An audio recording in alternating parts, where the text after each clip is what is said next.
지적인 여러분 안녕하세요. 보미TV의 보미입니다. 오늘은 설득에 관한 이야기를 가지고 왔습니다. 상대방에게 예스! 그래 좋아! 가는 거야! 이거를 끌어낼 수 있는 방법, 설득의 방법.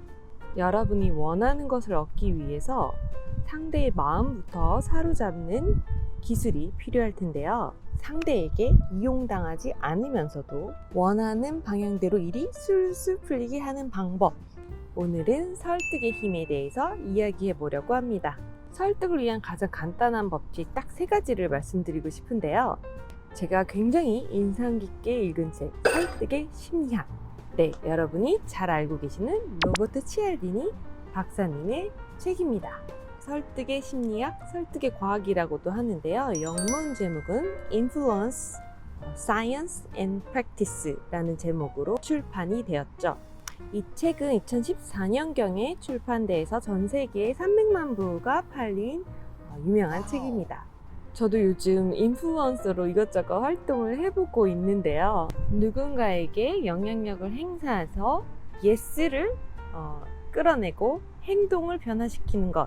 저자는 이런 설득의 기술이 과학적인 원리가 숨어 있고 많은 연습이 필요하다고 설명합니다.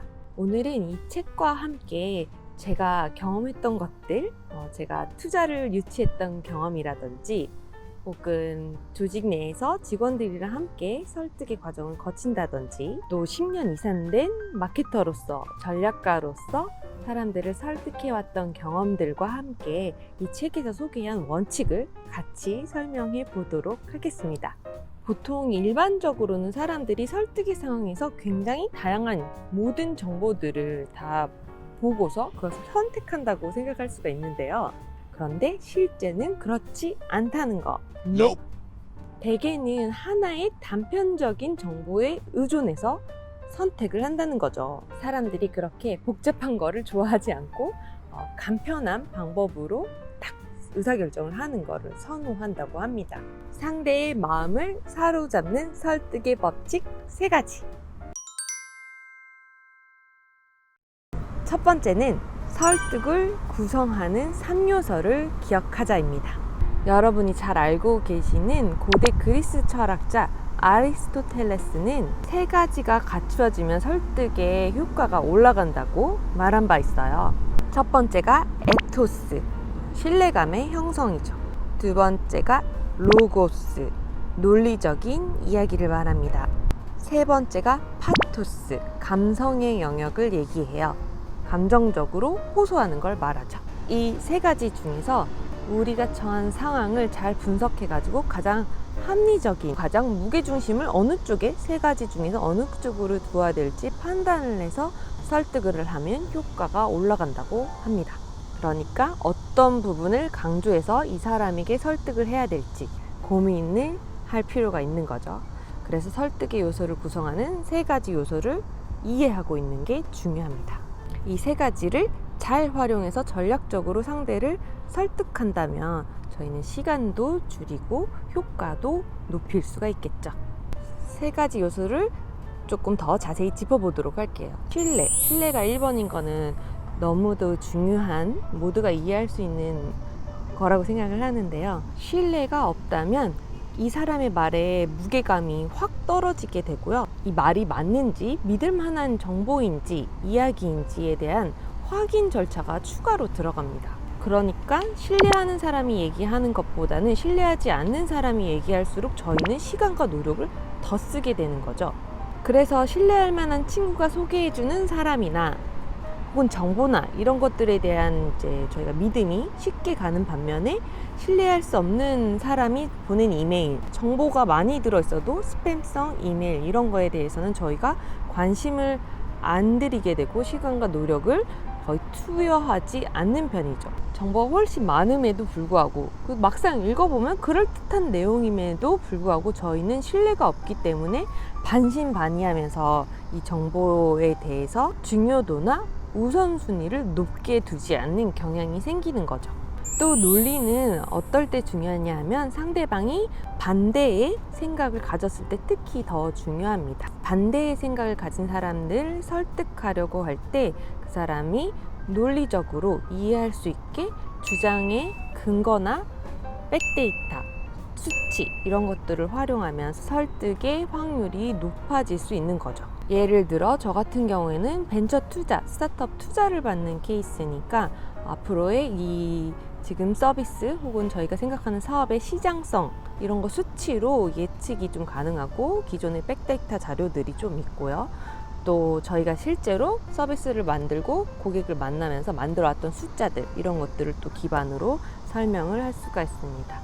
또 앞으로 향후 성장성에 대해서도 프로젝션이라고 했죠. 지금의 근거가 되는 숫자와 요소들을 가지고 미리 예측해 보는 거. 뭐 정확하진 않을 수 있겠지만 그래도 이게 시간에 따라 어떻게 성장할 수 있는지를 보여주는 지표와 수치들, 근거들을 IR 자료라고 해서 그 문서에다가 정확히 표기를 해가지고 이런 이야기들로 설득을 할 때가 있습니다.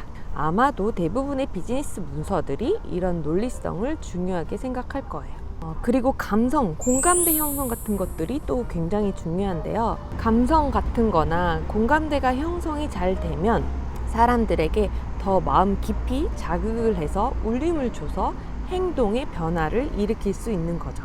예를 들어서 유니세프 같은 NGO에서 난민들을 위한 기금 모금 활동을 한다. 유기견 같이 버려진 동물들을 위한 후원금이나 가난하고 병들고 소외된 사람들을 위한 모금 활동, 지원 활동들 같은 경우에는 논리적인 수치, 통계 자료 이런 것보다는 얼마나 아픈지 딱 직관적으로 알 수 있는 사진이나 영상, 목소리 이런 것들이 사람들의 감성을 더 자극할 수가 있고 설득의 측면에서는 더 효과적인 방법이 될 수가 있겠죠. 그래서 세 가지를 잘 구성해서 지금 이 상황이 이 세 가지 중에서 어떤 거를 중점적으로 설득을 해야 되는 상황인지를 알고 활용하는 것이 중요하다고 생각합니다.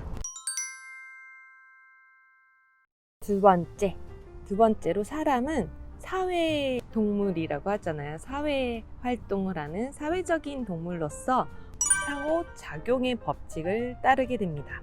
당연한 이야기일 수 있지만 인간은 사회적인 동물이고 공동체를 형성해서 살아가는 동물입니다. 그래서 필연적으로 사람과 사람 간에 서로 상호작용이 일어날 수밖에 없는데요.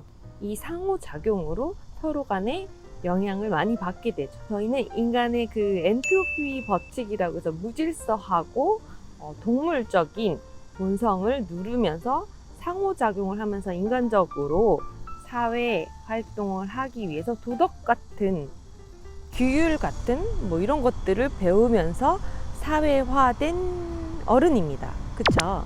그렇게 잘 교육을 받아오다 보니까 남에게 피해를 주지 않는 선에서 받은 것은 되돌려 주려는 습성이 있습니다. 미안해하는 거죠. 내가 너무 일방적으로 받기만 하면 이거를 빚진 마음이 들고 갚아야 될 것 같은 생각이 들게 되는 거죠. 그래서 무언가를 받게 되면 상대방에게 호의를 베풀 가능성이 높아집니다.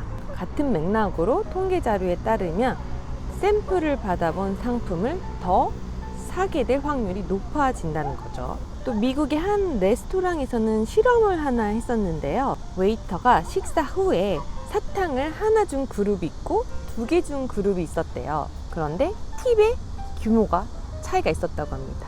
하나를 줬던 그룹은 안 줬던 거에 대비 3%의 팁이 상승했고 2개를 줬던 그룹은 2배가 아니라 무려 14%, 2배가 훨씬 넘죠. 14%가 넘는 상승폭을 보였다고 합니다. 작은 호의 하나에 제가 받는 건 더 많아지는 거죠. 조금 더 주면 더 받게 되는 이런 설득의 법칙이 있다고 합니다. 그래서 그런지 제 주변의 사업가들을 보면 그렇게 작게 많이 베푸세요. 만나면 작은 선물들, 기념품들 이런 것들을 챙겨주신다던가 차나 술, 음식 이런 것들을 매번 사려고 하세요. 그래서 제가 사고 싶어도 제가 기회를 못 얻는 경우가 많습니다. 그렇지만 저도 기회가 될 때마다 제가 그거를 사고 선물하려고 저도 노력을 하는 편이에요. 그런데 이때 주의해야 될 점은 선물, 호의를 베푸는 것이 상대의 취향에 맞아야 하고 이미 기대가 된 것이면 안 됩니다. 기대되지 않는 상황에서 의외의 선물을 줄 때 효과가 높은 거죠. 또 물건을 고르거나 레스토랑에서 음식 메뉴를 선정할 때도 이런 상호작용의 법칙에 근거를 하는데요. 가장 많은 사람들의 신뢰를 받은 상품들, 가장 많이 팔린 상품이 더 팔릴 거라고 사람들이 기대를 하고 그걸 선택하는 경우가 많은 거죠. 아마도 많은 사람들이 선택했기 때문에 더 신뢰할 만하다고 생각해서 쉽게 선택을 하는 것 같습니다. 셋째, 설득은 우리 연애와 굉장히 비슷한 면이 많은데요. 호감의 법칙, 권위 법칙, 희귀성의 법칙에서 저는 이 세 가지의 측면에서 좀 닮았다는 생각이 들더라고요. 여러분은 어떻게 사람들에게 호감을 사나요? 예쁘고 잘생긴 사람들? 당연히 예쁘고 잘생긴 사람들 호감일 수 있겠죠. 왜냐면 보고만 있어도 기분이 좋아지니까. 이 외에도 나와 비슷한 사람들, 또 칭찬해주는 사람들, 그리고 나와 공동의 목표를 가진 사람일수록 저희는 호감을 느낀다고 합니다. 소개팅을 한다고 생각해 보세요. 저희는 최대한 이쁘게, 호감을 얻기 위해서 이쁘게 잘 차려입고 나가는 케이스가 많죠. 또 대화할 때도 저 사람과 내가 비슷한 점은 없는지 계속 대화를 통해서 그걸 찾아내려고도 합니다. 그리고 어떤 면을, 특별한 행동이나 가지고 있는 액세서리나 옷이라던가 말투라던가 이런 것들에 대해서 칭찬을 하게 되죠. 이게 다 상대의 호감을 얻기 위한 설득의 과정인 거죠. 그런데 이게 연애사에만 적용되는 게 아니라고 합니다. 한 사례로 잘생긴 피의자가 무죄 판결을 가능성이 높다는 연구 결과도 있다고 해요. 또 어떤 분들은 연애할 때 상대방의 조건을 따지듯이 설득에도 권위 법칙이라는 게 있습니다. 좋은 학교, 직업, 외모, 몸매, 재산 이런 것들을 다양한 조건이라고 볼 수가 있잖아요. 그런 것처럼 저희가 상품을 고르거나 서비스를 선택할 때도 상 받은 상품, 체구가 큰 거, 높은 직책, 우아한 옷차림, 이런 몸매 관리, 이런 것들에 대해서 좀 더 선호를 하게 되는 거죠. 권위의 법칙을 잘 활용하는 것은 설득을 하는데 굉장히 도움이 됩니다. 예쁘고 잘생기게 호감인 것처럼 평상복보다는 제복을 입었을 때 조금 더 설득력이 생기는 거고요. 자격증이 없는 것보다는 있는 게 권위의 법칙으로 설득력이 생기는 꼴이죠. 더불어 사람들은 귀할수록, 희귀할수록 소중하다고 생각을 하는 경향이 있는데요. 다이아몬드 같은 거겠죠. 길바닥에 있는 다 똑같은 돌인데 다이아몬드는 희귀하고 그 재질 특성상 남다른 특징을 가진 게 있잖아요. 그 강도가 엄청 세니까. 그래서 보석으로 취급되고 전 세계에서도 비싼 값어치를 하게 되는 거죠. 그래서 귀하면 귀할수록 희귀성의 법칙으로 인해서 더 소중하게 느끼는 경향이 있습니다. 백화점에서도 한정 판매, 백화점 세일 기간, 이렇게 세일 기간도 특히 마지막 날에 사람들이 몰리는 게 이치라고 합니다. 또 연애사에서도 이런 사람 다시 못 만나볼 것 같은데? 그러면 이제 좀 연애의 애정 지수가 더 올라가겠죠. 이럴 경우 연애도 결혼도 의사결정이 빨라질 수도 있는 것 같습니다. 다시 정리하면 우리의 연애사처럼 호감, 권위, 희귀성의 법칙이 설득의 과정에 또 고려해야 될 중요한 법칙이라는 거죠. 앞에서 중요한 세 가지를 언급했는데요. 첫 번째는 설득의 요소가 무엇인지를 세 가지를 알고 있어야 되고, 두 번째는 인간은 사회적인 동물이니까 상호 속의 법칙을 고려해야 된다. 마지막으로 연애사처럼 설득의 법칙들이 있으니 권위, 호감, 그리고 희귀성의 법칙이 있으니 이것을 고려해서 설득을 하는 게 중요한데요. 또 마지막으로 놓치면 안 되는 것이 설득을 할 때 조심해야 될 사항입니다. 조심해야 될 사항만 잘 피해도 설득의 확률이 올라간다는 거예요. 어떨 때 조심을 해야 되냐, 우리가 주의해야 될 것을 좀 살펴보니까요. 사람들의 마음을 사는 행동이 아닌 불쾌감을 느끼게 하는 경우를 말합니다. 이런 케이스를 사전에 알고 조심한다면 저희가 설득을 더 잘할 수 있겠죠. 예를 들면 사람들은 어떤 사건의 원인이 사람의 실수일 때랑 기계의 실수일 때랑 비교했을 때 그게 사람의 실수일 때 더 분노를 한다는 거예요. 그래서 저희는 이런 설득의 과정에 설명이 필요한 경우라면 이게 사람의 실수라기보다는 상황이나 기계, 기술적인 문제인 것처럼 설명하면 상대방의 분노를 덜 끌어올릴 수 있는 거죠. 이것도 꿀팁인 것 같습니다. 또 신뢰와 관계된 정보 중에 하나로 치명적인 실수가 아니라 사소한 실수일 경우 이를 인정하면 저희가 더 타인에게 신뢰를 얻을 수가 있다는, 왜냐하면 통제할 수 있는 사람이구나, 이 사람은 이것을 통제할 수 있는 능력이 있는 사람이구나 라고 느끼게 해주기 때문이거든요.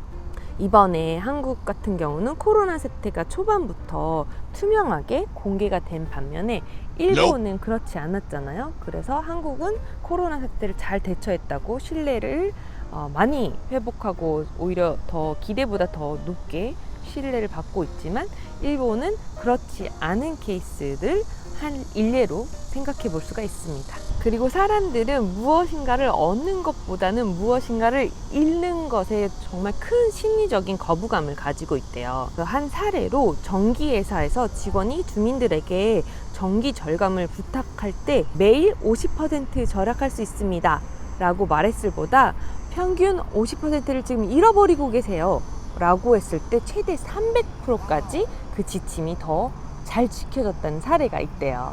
그러니까 사람들을 잃는 거를 더 무서워하고 심리적으로 부담을 가지는 거죠. 마지막 꿀팁으로 무언가를 부탁할 때 왜냐하면이라는 단어를 잘 활용하면 좋다고 합니다. 왜냐하면 하고 이유를 덧붙이면 상대방이 이 부탁을 들어줄 가능성이 높다고 해요. 예를 들어서 병원에서 진료를 받아야 하는데 제가 이제 좀 급해서 이런 식으로 이야기를 하는 거죠.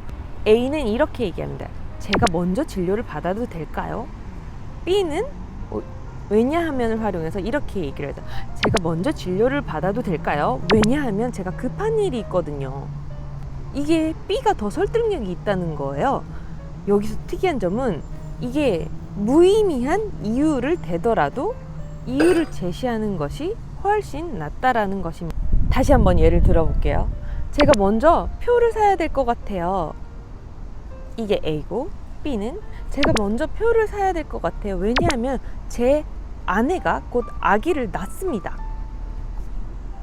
사실 생각해보면 둘이 연관성이 있는지 잘 모르겠잖아요.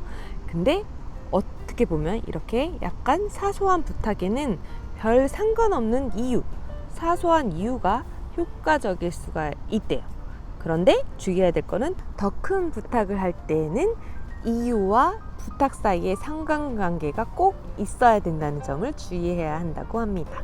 왜냐하면 사람들은 부탁을 받았을 때 부담해야 될 것이 별로 크지 않으면 되게 관대하게 정신적으로 편한 지름길을 선택하지만, 부담해야 될 것이 굉장히 크다면 이게 얼마나 합리적인지 곰곰이 하게 된다고 해요. 그래서 사소한 거일 때는 사소한 이유로, 큰 거일 때는 조금 더 상관관계가 높은 이유를 대면 부탁을 받아들일 확률이 높다고 합니다. 오늘은 사람의 마음을 사로잡는 설득의 법칙에 대해서 간단히 설명을 해봤는데요. 이게 의식적으로 생각하지 않으면 저희가 실수를 하거나 상대방을 분노하게 하거나 설득을 하려 했던 의도와는 다르게 전달이 돼서 저희가 원하는 걸 성취를 못하거나 하는 케이스가 생깁니다. 그래서 오늘 간단하지만 중요한 요소들을 간략히 정리를 해봤습니다. 오늘의 영상이 도움이 되셨다면 구독과 좋아요, 알림 설정 부탁드리고요. 오늘도 긴 영상 끝까지 봐주셔서 감사합니다. 지적이고 행복한 하루 되세요. 안녕.